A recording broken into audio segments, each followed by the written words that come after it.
Yo, what's good, Shadow Gang? Welcome back to another video. If y'all new here, please subscribe to the channel, turn on notifications, follow me on my Instagram, TikTok, and Twitter. And yeah, let's get right into it, man. Oh, wait, let's check out my previous vid. Let's go there. And also, yes, I've been gone for a while. I'm back. I'm going to try my best to be back. I know every time I take a hiatus, I say that, and then I go to another hiatus, but life tries to kick your ass sometimes, and sometimes you got to kick it back, even though it'll kick you harder. But shit. But we here. Y'all know the gist, man. So, yeah, I got a lot of stuff coming up. I'm recording a bunch of different stuff, new intros and shit like that. So, a lot of stuff is coming soon. And yeah, just follow me on my social media because that's where you get my updates and shit. And yeah, man, let's keep this going. We're going to react to a channel I haven't reacted to in a while. The whole is Blackie Spakes. Shit, I used to watch him a lot. I hopefully I said the channel name right. I used to watch him a lot. I want to say from like well, when was the last time I watched him consistently? It was probably the year before, last year or the year prior. I used to watch him a lot. Then when I became a YouTuber, I kind of stopped watching my favorite YouTubers because, well, I don't have time to watch. I have been more focusing on working and doing my shit. But we're going to react to one of his vids, and we're going to react to why rappers keep dating the same women.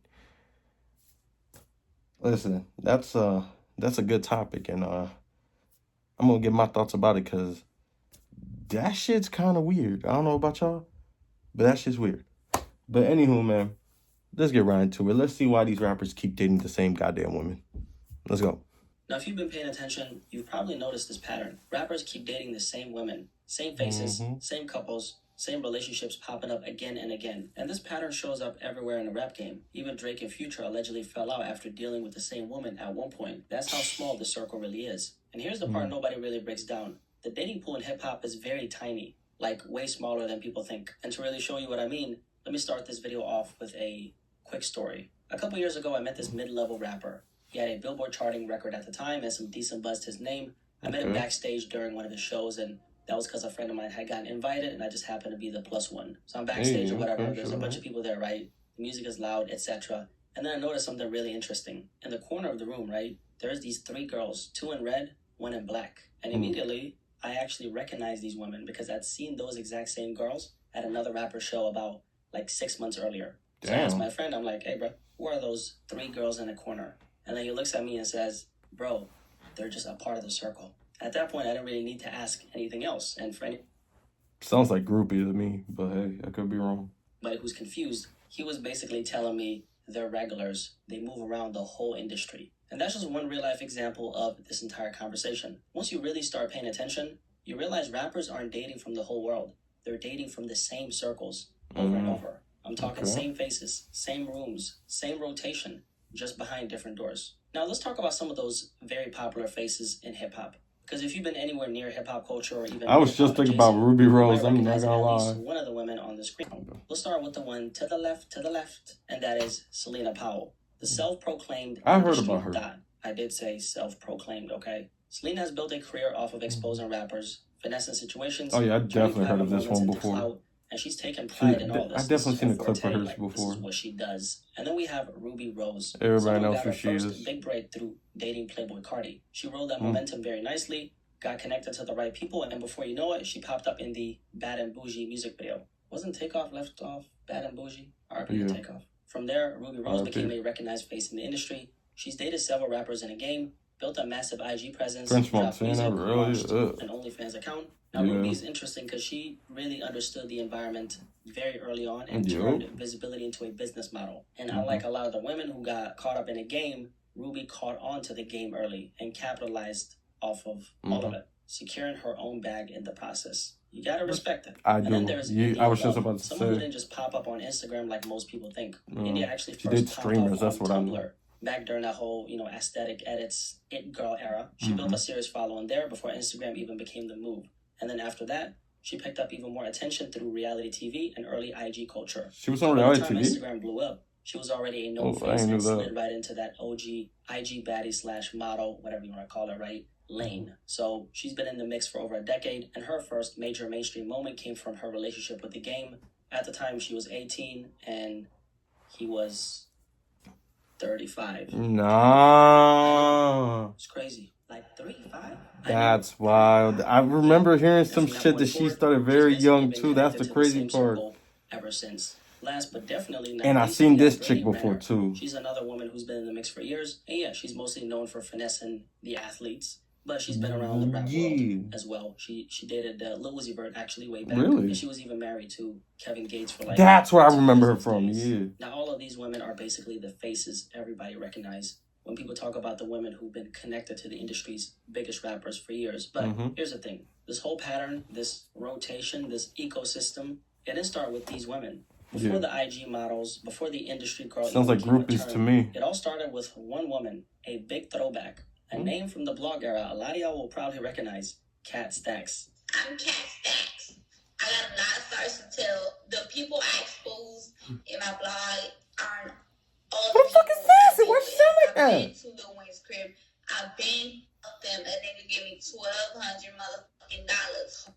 For everyone tuned in during the blog era, you already know who this is. No. The first real rap groupie the internet ever saw. She was loud, unfiltered, unapologetic, and the definition of I'll say And whatever chopped. I God say. damn. And her Like, whole you know brand what? was Let me shut basically the. Like, exposing I'm sorry. rappers. I'm sorry. And the It's thing about just. Kat Stacks is she actually ended up revealing something nobody was even thinking about back then. And that was that rappers She looks only deal with a nasty. And I don't mean like select group of women. ugly. Like, Now, she Kat just wasn't looks just around rappers. nasty. She was inside the parts of the industry people never see. And because she was proudly shameless, she talked about everything that she saw behind the scenes. It was all publicity, entertainment, because How old is this girl? I just see them as business, not friend type. My family's That voice different, is but getting me yeah. annoyed. I can Now, never. that clip right there, that Because- was Kat in her purest form.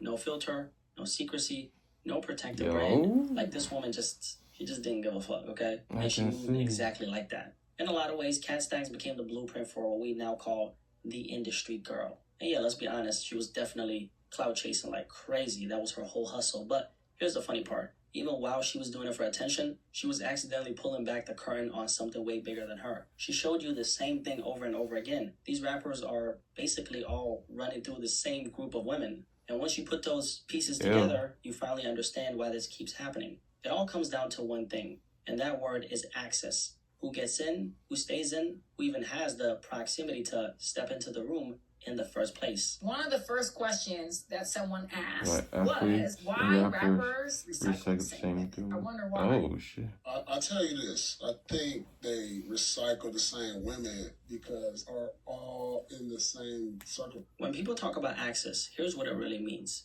Rappers aren't choosing from the world. Their environment is choosing for them. They deal with whoever is actually available in their world, not the millions of people the internet imagines. Once you take a look at the rooms they're actually moving in, studios, backstage, private events, late night sessions, that huge dating pool everybody thinks exists shrinks very fast. The circle becomes tiny, not because they don't have other opportunities, but because those are the only people who even exist in their day-to-day reality. Because the truth is this, most artists spend their days locked in studios, catching last-minute flights, doing press runs, moving city to city, sleeping Shooting strange videos, hours, surrounded by the same writing, team, in the same environments on repeat. So even though they're technically meeting people every day, they're not making real connections with anybody. Their schedule doesn't allow it. Their security, depending on what level they're at, doesn't allow it. Their fame, depending on what level they're at, doesn't allow it. So naturally, they end up dating the people in the mix, already in those rooms, already accustomed to their lifestyle. And once you understand that, the whole question of why do all these rappers date the same women starts making a lot more sense. And here's the thing. This whole dating ecosystem they're in, it's basically one big recommendation loop. Because most of these dudes are not best friends, but they all move in the same exact circles. In other words, they're doing shows together. A lot of them are beefing. Backstage together. They're at the same studio sessions. Oh, they share that's the true, same too. promoters, security, videographers. They Manager, hit the same clubs, same and managers. the same after parties. And what happens is this. Once a woman gets close to one rapper, or is even seen around him, her name automatically travels through that whole network. Yeah, she's been around the homies. Yeah, she's solid. Yo, she a little crazy, but she's definitely loyal. She's safe. She knows how to move. Whatever, right? That's the recommendation loop. It's not organized. It's just how the industry operates. So when a woman enters that world, she's not just dating one rapper. She's basically introduced to the whole gang by default. Because once you're in that circle, you're accessible to everybody inside that world. Yeah. To them, she's the safe option. Not the best option, not the baddest option, far from, because a lot of the fans be way better than these industry women, right? That's another conversation. She's just the familiar one. And yes, it's very transactional in most cases, but nobody looks at it like that. Because at the end of the day, these are all grown adults coming together, knowing what it is, and they're all benefiting from it somehow. So it's really just the unspoken system that's been a part of hip-hop forever. Now, let me give you guys a clear example of what I mean. Y'all know Sexy Red, right? Of course you do. Now, before Sexy Red blew up, she wasn't living this superstar lifestyle. Of course not. One not. interview with Sean Khan from Say Cheese, she talked about having like $30 in her pocket back then. She was broke, she was grinding, she was trying to figure things out. And here's the interesting part, right? Before Sexy Red became popular, she was already spending a lot of time in Chicago, specifically around rapper FBG Duck, who was popping in Chicago before he got killed in 2020. You met FBG Duck before he passed, and you traveled to Chicago to meet. Was it to meet him specifically? Respectful. No, it was to shoot my video. And this footage of Sexy Red being around FBG Duck and a bunch of other people somewhere, I don't know where this is. This footage popped up when Sexy Red started blowing up. That's usually what happens. I don't know yet. Sounds like red though. Now, I'm not saying that anything happened between them. That's none of my business. Like, generally, I don't even care, right? The point is this. She was already inside that environment. She was already around that circle. She already had proximity to the culture before she ever had a name in the game. Even after that, Sexy Red was allegedly connected to Chief Keef at one point, and I'm pretty sure they were dating. I'm pretty sure. That's that shit I don't like. Again, same circle, same ecosystem, same route to visibility. Look, I don't know why I keep trying to do it. Didn't he say he was going to blow New Jersey up? I'm in Jersey, goddamn. The exact rooms that eventually pulled her into the industry. And that's how this world works. Once you're inside those environments, you're not connected to one person. You're connected to the whole network. And that network runs on one thing, familiarity. Because here's the part that nobody really ever talks about, which is something that I touched on earlier. All of these women may not be the best option. Amber Rose been a lot with a lot of dudes. They're usually the most predictable option. And when I say predictable, I mean this. They already understand the lifestyle, the chaos, the late nights, the pressure. So rappers don't have to explain themselves or risk being misunderstood. And honestly, that applies to anybody. You don't have to be a rapper to relate to this, right? Whatever life you live, you don't want to sit there breaking down your whole schedule, your stress, your routine to somebody you're dating. You just want somebody who gets it. And predictability goes a very long way in an industry where nothing else is predictable. Think about it like this. Being a rapper today means living in constant uncertainty. 1 month you're up, the next month you're praying the algorithm isn't killing you. One mistake can ruin an entire rollout. Oh, that's One Kylie. headline can tank your momentum. There's no stable schedule. No That was weird because no structure. So when everything around she was you a whole is minor. chaos, your brain naturally gravitates towards whoever feels familiar. And psychologists call this the familiarity bias. You don't need to graduate from Harvard to understand this. It's very simple. Your brain likes what it recognizes. Your brain trusts what it's seen before, even if it isn't the best choice. It's the easier choice because you know it. When your whole life is unpredictable, the familiar woman, the one already in those rooms, already around the team, already used to the lifestyle, automatically becomes the safer pick. There's no time to slow walk a new relationship, no time to figure out who's real and who's cloud chasing. So the people already in that circle, the faces they've seen or watched move in that environment, either on social media or... I agree with what he's saying, but I also would like to say, a lot of these rappers, they still end up making songs about it and be like, damn, you broke my heart, bitch, this and that. It's like, bro, you know what you got yourself into. I just want to put that out there. I still find it funny that because I agree, they're well aware of who these people are and what the circle is. So, like, why you be surprised, though? That's my thing.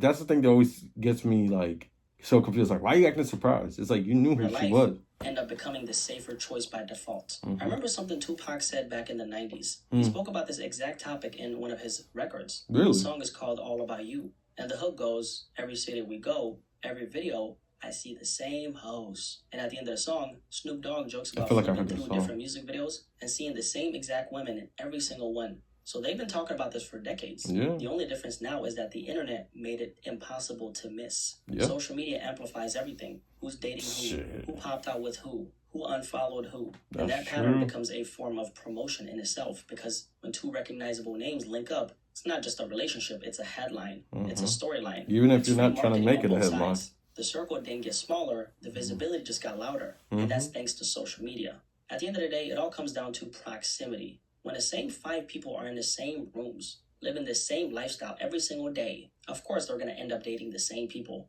Of course we see the same faces linking up. So the real question is this: does hip-hop actually have a dating problem, or is it just a lifestyle that comes with it? The environment, the reality of being stuck in a world where proximity decides everything. I guess that's where I would ask you, why do you think rappers keep dating the same women? If you made it this far, drop a like on this video. Clearly this conversation resonated with you.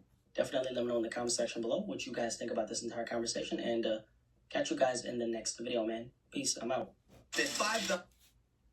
I ain't gonna lie. You're not wrong. Listen. I think it's a little bit of both. Especially the lifestyle. Because it's like you're on the road 24/7. You're doing something. You're in the studio making a new album. Or you're shooting a video for the new song. Or you're trying to make a hit song. You're doing something. Or you're even doing a commercial to promote a new endorsement deal you got. You're doing something. And it's crazy because to me, it's like, it's understandable why you'll date the same girl, especially celebrities. They understand your lifestyle. It's not going to be easy like having a regular wife who's a mother and this and leaving them home 24/7, then you're out and about on the other side of the world or the other side of the country. So I kind of understand it. I'll say this though, me personally, if I ever blow up and it's like a circle like this, I'll be careful. And of course, if I'm a single, for those of y'all that know or don't know, I am married. I can't imagine myself, I don't know how I can deal with the lifestyle of always being on the road and then not having my wife with me. So I kind of understand why they date the same women, especially if those women just happens to understand their lifestyle and is with the lifestyle as well.